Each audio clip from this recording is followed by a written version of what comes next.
So for part 2 of this video, which might become a separate video, I'm not sure. I haven't edited it yet. We'll find out. If it is a separate video, welcome back. Hey, episode 4 apparently. Hey, we're promoting safety and empowerment over here. My apologies to all New Yorkers and fans of Midnight Cowboy.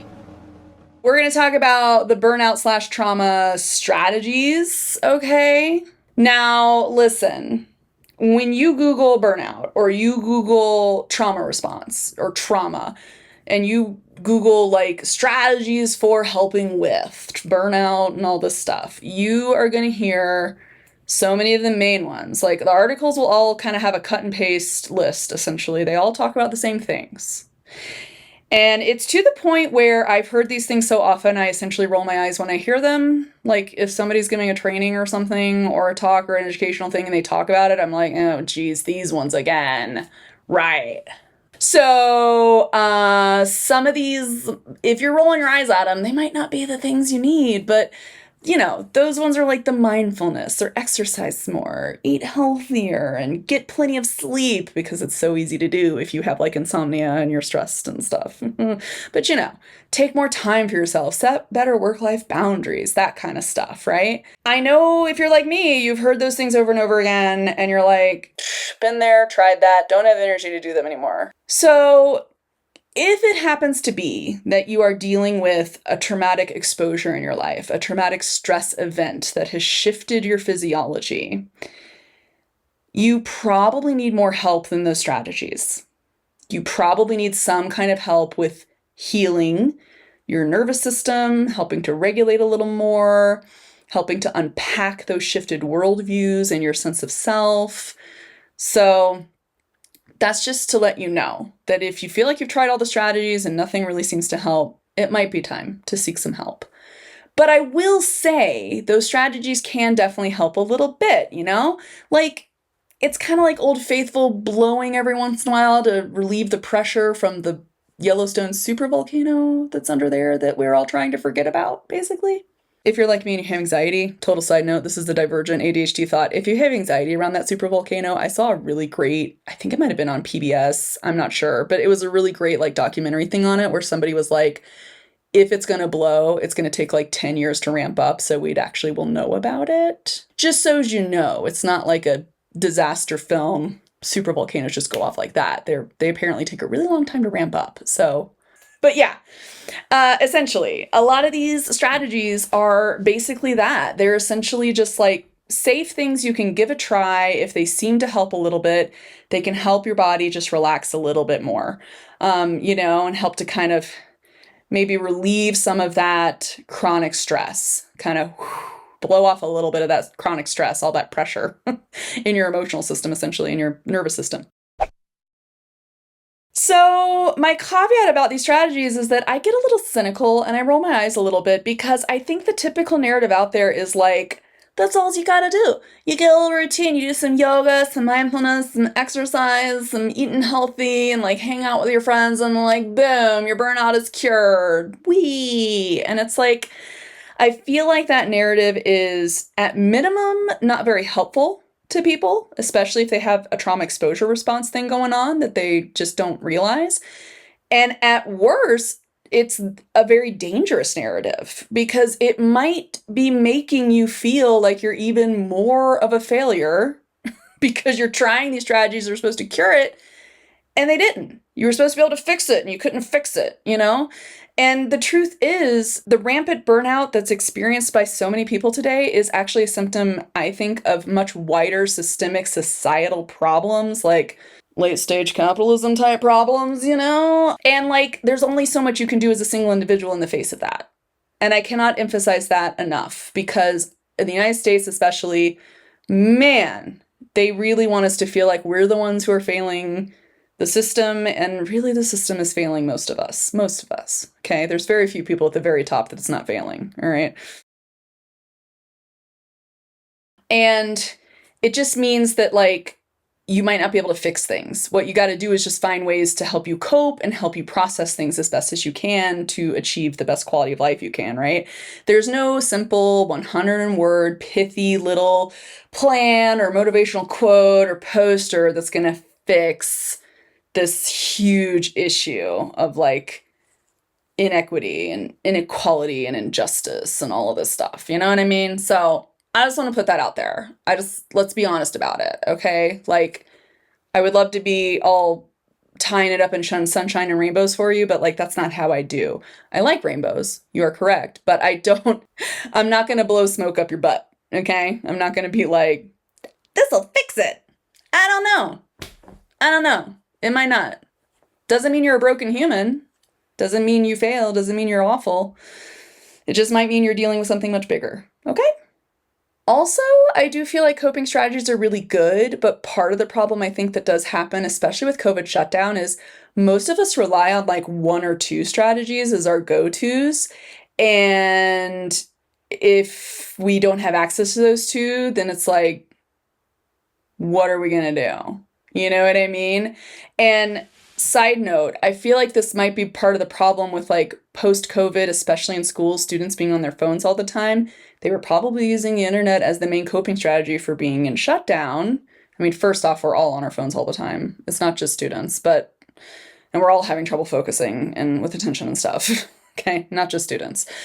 So I think that's part of it. We like to look at the students and be like, they're the problem. But I think there might be a little projecting going on from adults first, number one, because let's be honest about it. Okay. Every time I ever heard a teacher complaining about students not paying attention to things because they're on their phone and during class, those were always the same teachers who were not paying attention during staff meetings at all. They were on their phones. They were on Facebook. They were out there doing their thing. Like, it's like, okay, I think it might be bothering you because you're seeing yourself. I think there might be some sort of little transference. I don't know. Is it whatever. Trans rights for sure, but that's not at all related to that. Okay. But I think that might be some of the issues with that, is that like, if the internet is your go-to for coping with things and for like just kind of getting through your day, and then people take it away from you, it's going to cause a big problem, right? We need other strategies on top of it. You know what I mean? What we're really not taught in our society is how to actually feel challenging, uncomfortable emotions and how to actually healthily process through those and allow ourselves to feel those. I feel like that's at the core of most of the problems here. You know, we all have a lot of great coping strategies that get us through our days. Like, we all can like look forward to happy hour or that ice cream. Like me, I love ice cream. Or, that mindfulness session, or, you can binge the Great British Bake Off on Netflix because that's a nice fuzzy show. But I do recommend the OG ones, the BBC ones. Those are the best. Okay, anyway. I miss Mary Berry. Okay. I need my Mary Berry talking about the les and the puff pastry, and the soggy bottoms. What we're not doing, though, when you go through all those coping strategies to avoid feeling things, you're not processing the emotions. So you might be compartmentalizing, you might be getting through your day, which is super useful, but you're not processing, feeling, allowing your brain to move through those emotions and like letting your body experience it, basically, right? And so the biggest thing is to learn how to process emotions, which can be really tricky especially if you're like me, if you have untreated anxiety. Like, I avoided my feelings for a long time because if I allowed myself to feel too much, I would just trigger an anxiety attack. So if that is you, you know what I'm going to say. Probably seeking professional mental health would be the best. Okay. But here's the thing is I have this sort of research parody of mine, which is like a 2-prong model. I'm taking the book Everybody Poops for parents, anyone who's worked with kids before. There's a very famous book called Everybody Poops. And the thing about feelings is they are like poop because everyone has them. And you can hold them in for a while, but they do always come out eventually, right? And the issue is when they come out on people and in situations where we don't actually want it to happen, or it comes out in such a way that we're like suddenly lashing out in anger at somebody unjustly, like that's where we have the issue. When you have the sudden burst of like, kind of annoyance or something, or frustration. Honestly, I think this might be something with why a lot of people, they can keep it together at work, but once they go home, maybe they lose their temper a lot more because the home is the safe place and they've been holding it in for so long and they haven't processed through any of those feelings, any of those stressful events and things that might have happened at work, and they go home and blow their top. Not justifying it as mistreatment or abuse, but I'm just saying it might be a reason for it. It does not justify it by any means, but can be an explanation. However, I think that can happen with all of us, right? Same thing with anxiety attacks and meltdowns when I have it from like an emotional trigger. It's like if I haven't processed through something, if I've just sat on it and let it sort of sit and I haven't really sat and processed and like, did the old faithful, like go through some of it to relieve some of that stress, I'm probably going to have an anxiety attack. That's sort of my go-to. So, or a meltdown around it, So that's what we need is the processing strategies. Now, I can't help with top-down processing because that's not my area. And honestly, any mental health provider who wants to help you with those things without you being their actual individual client that they've done a full assessment on, red flag, okay? Like, top-down processing, like your sense of yourself, your viewpoint of the world, that really needs to be handled by professionals. That really needs to be in their domain, okay? Because that's some very big, heavy stuff that really needs to be handled by someone who knows what they're doing. You feel safe with them, like it's all right, But I can go through some bottom-up strategies, which you might find these online a lot too. They're on there a lot. I think this was on Megan Devine's podcast. I think there is a burnout episode on her podcast. I'll have to find the title and put it up on the screen for you. But essentially it was like a learning to process emotions using bottom-up techniques. And they had a great quote where it was like 30 seconds of doing that throughout the day turns into 15 minutes of emotional processing. And I was like, what a great way to think about it. That's really good. I like that a lot. So like 30-second moments throughout your day to like go through the discomfort, the physical discomfort from some sort of high stress or high emotional situation. You do that 30 seconds throughout the day and eventually you get to 15 minutes worth of processing, and that can help with the burnout and the trauma responses. Also really important to try to find community, essentially being around people that you feel safe being around. And that can be a very difficult thing, especially depending on where you like. My queer self would not feel very safe if I lived in a highly like anti-queer town or something, which I don't, but which is good. But if I did live in some place like that, it might be harder for me to find safe people to be around, which in that case, honestly, the internet is a nice place sometimes to find those people. Like go to a subreddit or something and start to find little pockets of people that you relate to on those sort of things, But yeah, so if you can't find it in real life, it would be great too, but if it's hard for you, I want to acknowledge that because as a neurodivergent, online is where I find most of my community. I have a few people in real life that I trust and I feel safe with, but online is where I feel the most safe a lot of times because there's still a little bit of distance there, you know what I mean? And I don't have to worry so much about the passive-aggressive misinterpretation thing. It becomes, it's like a little easier, Anyway, total side note on finding a safe community. I did find a great article. I think it was on, I don't think it was a science article, but it talked about community being defined by 4 criteria. So you want to feel like you belong to the group. So like there's a membership aspect to that, like queer people. We feel like we all have membership in, LGBTQIA community. That's why it's called the community, right? And there's like sub-communities within that, of course, Influence, you might feel like you can make a difference in that group or the group makes a difference to you, right? It has some sort of, there's like a reciprocal influence there. You might feel like your needs are being met by the other group members. So you have this integration and fulfillment of like feeling a sense of belonging, feeling cared for, etc., right? And you might have a shared emotional connection. So you might feel like you have a similar history, similar experiences, time. So emotional, that obviously like work colleagues becomes oftentimes that shared emotional connection through like your experience at work.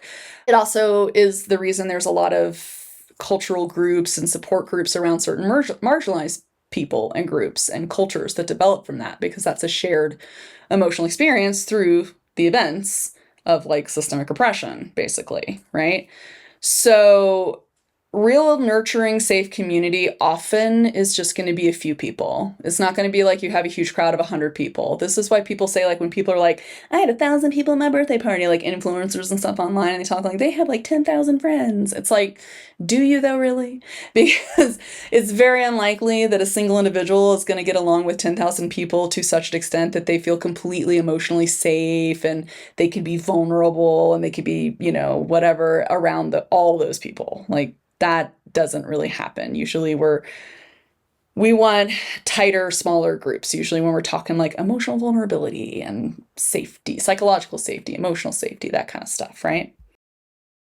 I will say one tip for finding a community is if you feel like you might belong to something, like if you think maybe I'm an undiagnosed autistic, maybe I'm undiagnosed neurodivergent, or maybe I'm a little on the queer side, maybe I'm a bit on the bisexual side, right? Like labels can be kind of annoying sometimes, right?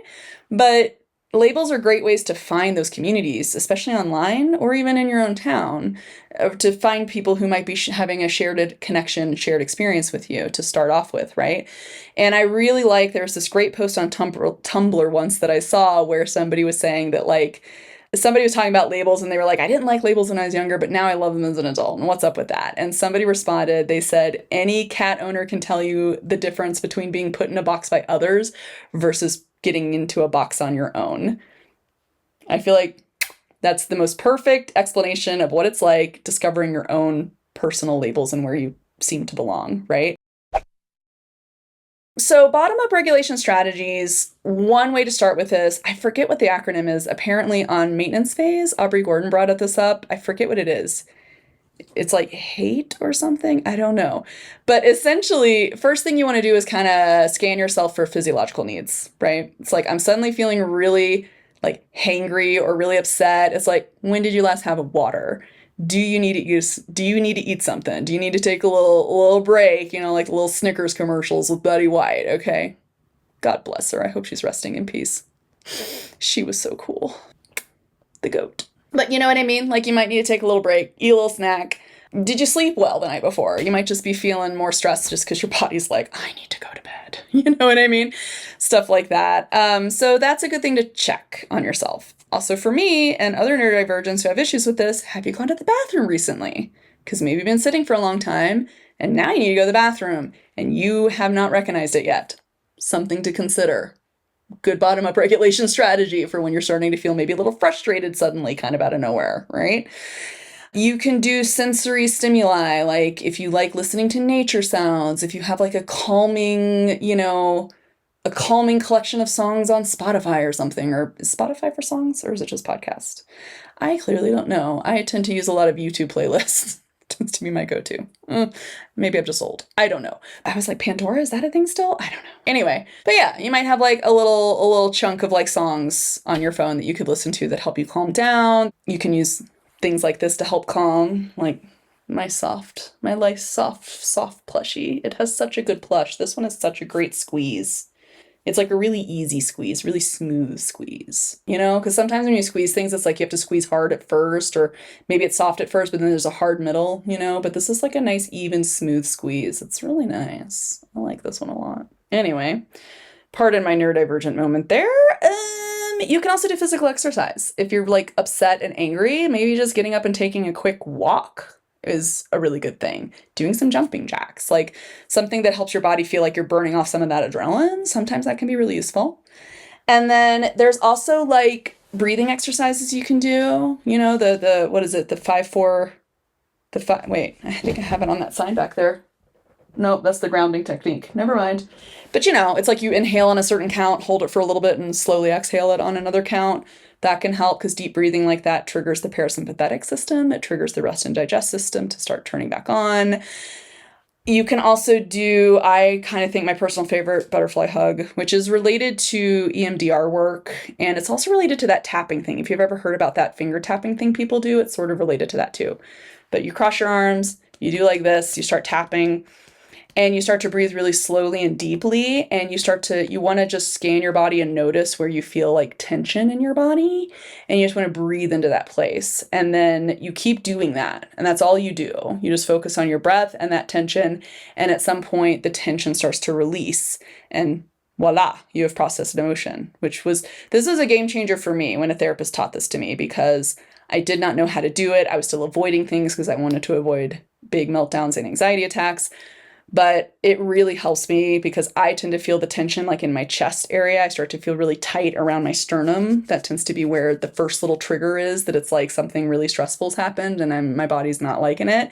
And so sometimes I have used this butterfly hug thing as a way to stop a meltdown / anxiety attack, depending on the trigger for it, really. They're effectively the same thing for me in my experiences. But I've used this as a way to kind of stave those off a little bit. If I do it soon enough, after I start to notice that like rising thing. Okay.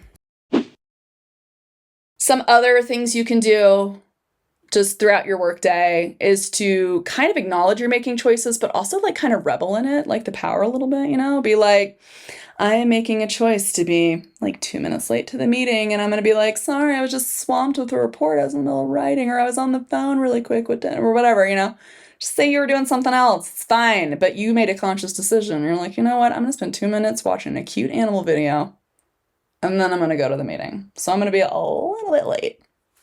And if anybody calls me on it, I'll say it's a work thing. But you know what I mean? If you're in a work environment where you don't feel safe saying, or like you went to the bathroom or something, right? Like you can do something like that. But just like, yeah, be like, ha ha ha, I have the power to make that choice and I'm gonna do it. You know what I mean? Those daily centering practices, the mindfulness, the exercise, those things are great. Those things are great things to do if you have the energy to do them, if they seem to help you, have at it, But I think another thing that's really important that's very hard to learn to do is to be really compassionate towards yourself, like the old Parks and Rec treat yourself episodes, right? Like, instead of moralizing yourself as being lazy for not doing the last thing on your to-do list that day, maybe say you're resting instead. Maybe saying you're making a choice to rest because you're tired. It's okay to not do the whole list. It's all right. It doesn't make you lazy. Right? Like we all need rest. We all need to recuperate. These are essential for human bodies and brains to do. So it's like, instead of that, maybe like reframing it a little that way, right? Instead of saying things like, oh, I shouldn't eat that, just be like, I think I can have a little bit of it. I'm going to treat myself to a little bit. It's going to be fine. There's no good, bad food. It's just food. It's fine. You know what I mean? That non-moralization can really help, right? So that might help a little bit, but it's something I've been trying to do a lot more of. It's just being a lot more compassionate toward myself, especially when it comes to like not doing tasks I needed to do, et cetera, getting stuck in my neurodivergent information holes and hyperfixations and never getting to the things I needed to do. Like I'm trying to be a lot more compassionate and not moralize that as being like a huge character flaw in me, right? And just be like, well, this is how my brain works. So I will I'll give it a try tomorrow. I'll try my strategies. At some point, it's going to get done. You know what I mean? It'll get done. If all else fails, if I wait long enough, I'm going to get the anxiety and the stress around deadlines approaching that needs to happen now. And that's always a motivator. So I'll get it done. You know what I mean? Like that's just, I know that about myself. That might not work for everybody, but it works for me. Sometimes procrastination works the best. Sometimes, depending on the thing, but yeah. All right. And with those strategies in mind, which hopefully some of them are slightly different than what you've heard in the past, I don't want to leave this video without reminding you all that there is a systemic issue here, right? Our workplaces, the organizations we work for, the areas we're in have some responsibility to help us. Our society at large, essentially, needs a lot of healing and needs things in place to help us all out, because there's only so much we can do. As Vandernoot, Lipsky, and Burke said in their book, I have a quote down here. It says, organizations themselves have the potential to either mitigate or exacerbate the effects of trauma exposure for all of their workers. And that is 100% true. So if you happen to be in any level position of power, or you happen to own your own company maybe, or something like that, or you're starting to get into admin side of things, whatever, you can hopefully start to push the workplace culture toward being more trauma informed and offering more resources and more time and more maybe trainings or something, protected processing time, which is like essentially emotional support groups essentially for workers, like not work meetings, but things to help them process through tough things that happened, essentially. Like stuff like that would be great to put in place at workplaces, but we often don't, right? Because there's a bottom line. We have to be pushing toward that all the time. But it's like, that's not helping us any, actually. We're just going to push ourselves to the point of exhaustion, then have a lot of attrition, and then it's, one step forward, two steps back for like all industries. So yeah, might be time to reframe it a little bit and change things out a little and have more have more forethought, have more long-term interest in like, the long-term quality of life and health and mental health of your employees. It would be really nice, you know what I mean? So, with all that said, I do want to say that organizational changes and cultural shifts, these do take a lot of time and they can feel like a really huge task. So, I want to encourage everyone out there to, once again, be compassionate and kind to yourself. If you do not have the energy to be part of like an advocacy team or to be part of like some strategic planning, something or other, that's okay. That's okay. Somebody out there is going to have the energy. Somebody out there is going to do it. All right. And if all you do is just share information with people so that it gets into the right hands, that's still doing something. Okay. I know we all like to pretend like sitting here and thinking and learning about things online is somehow not doing something, but I like to think it is that ripple effect, right? Like you learn a thing, maybe you share the video, maybe you share an article, or maybe you're just able to tell somebody like at the happy hour or whatever about something, maybe something you learned is relevant to them, and then they tell somebody and they tell somebody, and actually gets to the people that need it, right? This is part of creating the change, right? It's part of that wave of change. So like, that's okay. You're still doing something. Yeah, yay rah. Congratulate yourself about that. That is not to be minimized. Honestly, it's not to be minimized. Very few of us are in positions where we can really shift things at a massive level, right? And so if we can shift things with a tiny little bit, if we can shift one person's mind and go to the next person, for example, like that is still important. And I just don't want us to forget or lose sight of that. Okay? So essentially, that was basically it. That's the actual end of it. I got to the end. Oh my gosh. But I feel like this will be a long one if it's one, and I might split it up. But just to give myself chunking out on the editing, because I get stuck, man. I edit forever. It's a problem. It's a real problem. I need to get a real editor, which is why I have a Ko-Fi down below, by the way. If you feel like you want to just tip me a little, it's going in toward I want to hire an editor fund. Currently, that's the idea here. Okay. In terms of the list of things that are keeping people burnt out, a lot of it is toxic work environments, right? A lot of it is that scarcity mentality. And also, quite frankly, as Dr. Ramani says, if you know her, she's like the narcissist specialist on YouTube. She does such great videos. There's a huge economic reward for being narcissistic and for hoarding all the resources at the very top, right? Across a lot of professions. That's a problem. We have a lot of societal messaging around this moralization of feeling like we're horrible people if we take a break, if we rest, if we establish work-life boundaries and do quiet quitting, kind of thing. Like, really? And if you're in helping professions, a lot of the United States sends out a lot of very clear messages that they don't really value education and things like that because the money doesn't go there. And that is a big organizational systemic issue, right? So being capable of pushing through everything isn't the same thing as having good mental health.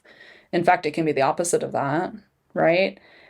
So better to sit and process as much as you can, seek help if you need it, safe communities, cultivating a sense of more compassion and empathy, which might mean sort of reframing things and creating a different script in your mind for certain situations. It can be a little tricky, but it's a good thing to start trying to do, right? Setting the boundaries, not feeling ashamed about that. You know, I don't think quiet quitting is really the thing that we're told it is. I think it's just people establishing work-life boundaries and wanting to just do the work they're paid to do and not go over above and beyond. You know, it's like, that's fine, right? Learning how to recognize when you're feeling the stressful emotional discomfort in your body, and then like figuring out a way to help you release some of that tension and stress with movement or breathing or whatever it is that works.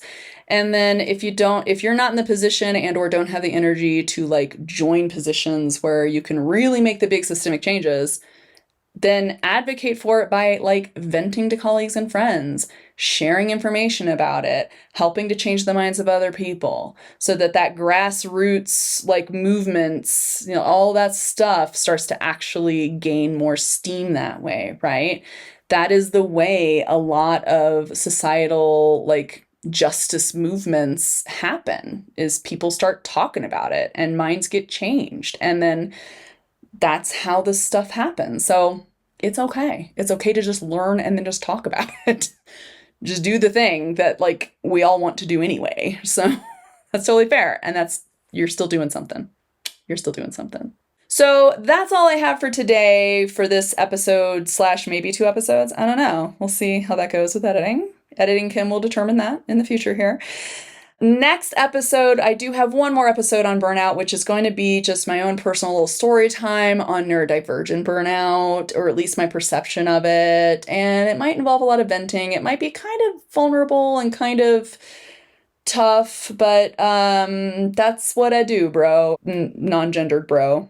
I'm agender, so all gendered terms are essentially non-gendered to me, as far as I'm concerned. But yeah, just kind of my own little experience with like ADHD, autistic stuff, and ableism, and burnout, and that kind of stuff. We're going to get into that a little bit next time, because it's going to help me transition into the next series, which is going to be on systemic oppression, because this is a really critical part where I think trauma-informed stuff falls apart if you don't acknowledge the need for justice and inclusion and equity across the board.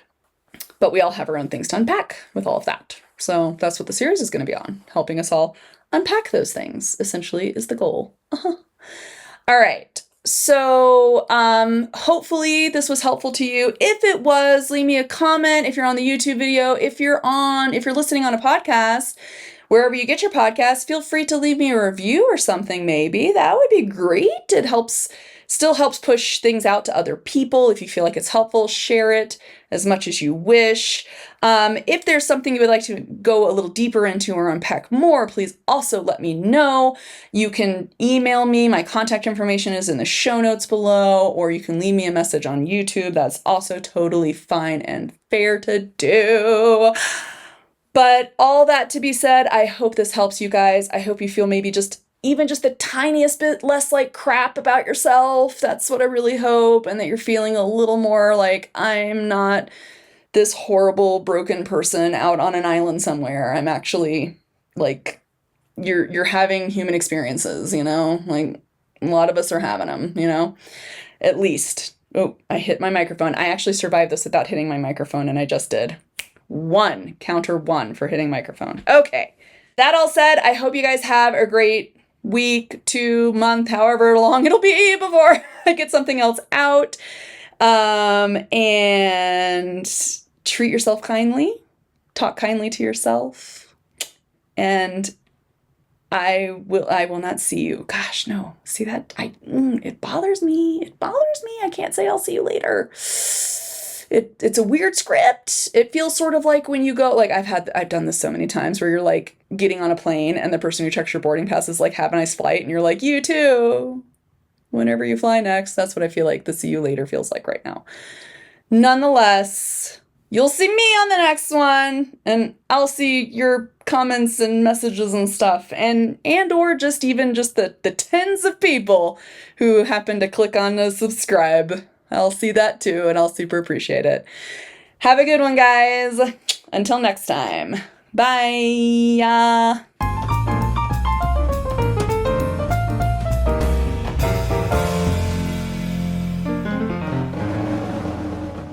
that's essentially all I have time for today. That's all I have for today. Yeah. Oh, that's not what I want to say. Yep.